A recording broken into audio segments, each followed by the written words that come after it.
C'est un foyer douillet, près de Dunkerque, qui a changé la vie, il y a 7 ans, de sa nouvelle pensionnaire. Venez chez moi. Un studio en rez-de-chaussée. Entrez. Qu'est-ce qu'il y a dans votre chambre? Il y a mon lit, ma table. Que Claudine a décoré avec soin. Allez, la douche. La télévision. Un logement inespéré pour cette femme de 66 ans qui, depuis son AVC, est logée, nourrie, blanchie au sein d'une famille d'accueil. Je suis heureuse ici. C'est le fait de vivre en famille? En famille d'accueil. Ça vous fait du bien? Ça me fait du bien. Voilà Claudine, c'est quand tu es arrivée en 2009 à la maison, tu te souviens? Cette pensionnaire a été accueillie en urgence par ce couple après une hospitalisation et des crises d'épilepsie à répétition. On est allé le voir même. Elle ne parlait pratiquement plus, Ah, c'est le petit train. marchait à grand-peine. Et là, c'est après, du coup, on a pris un fauteuil parce que tu étais fort fatiguée et on faisait les courses ensemble. Les premiers mois n'ont pas été simples. Maintenant, je suis bien marcher. Maintenant, oui, tu as tout récupéré. C'était très difficile à gérer parce que il fallait systématiquement qu'il ait le fauteuil pour circuler, pour se déplacer. C'était loin d'être évident. Et puis, il y a une progression énorme. Vous espériez un jour vivre dans une maison comme celle-ci? Non. Et il vous apporte quoi? Tous les deux, le bonheur. Qu'est-ce qu'il représente pour vous? C'est ma famille. Je regrette pas du tout. Qu'est-ce qu'elle vous apporte, Claudine? Pas le côté où on peut toujours s'en sortir, finalement, avec un peu de chance.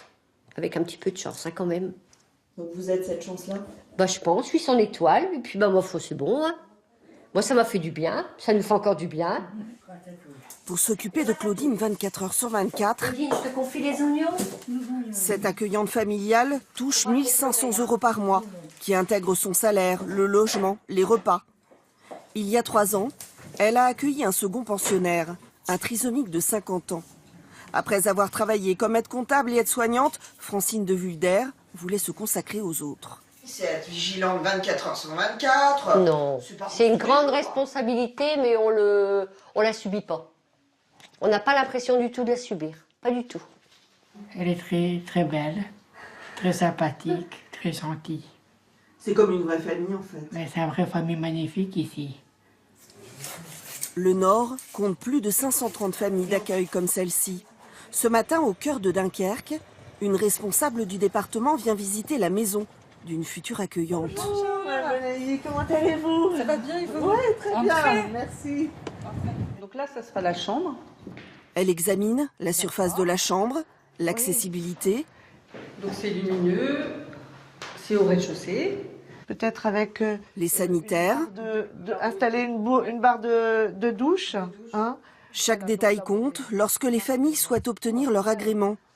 Un travail exigeant, très encadré, qui reste encore méconnu.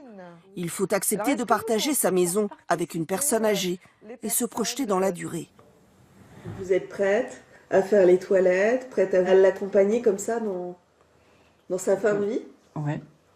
Oui, ça c'est réfléchi, c'est pesé, je connais, ça sera pas facile tous les jours, ça c'est sûr, il faut le savoir. Mais à côté, ça procure une satisfaction personnelle d'aider les gens. Enfin, moi, ça m'aide à vivre, quoi. C'est un moteur dans ma vie, quoi. Donc, je pourrais pas faire sans. Il faut une continuité de l'accueil. Ça fait partie des critères obligatoires. C'est vraiment quelque chose qu'il faut avoir réfléchi en amont. Hein. On ne s'improvise pas. C'est un vrai projet. Allez, on y va? La famille d'accueil, une alternative à la maison de retraite. Quand Claudine s'y rend, c'est pour retrouver ses amis à l'atelier de musicothérapie. Suivre le rythme, la mélodie. Quelques notes à partager avec son accueillante qui n'est jamais très loin. Claudine sait qu'elle pourra toujours compter sur sa famille de cœur.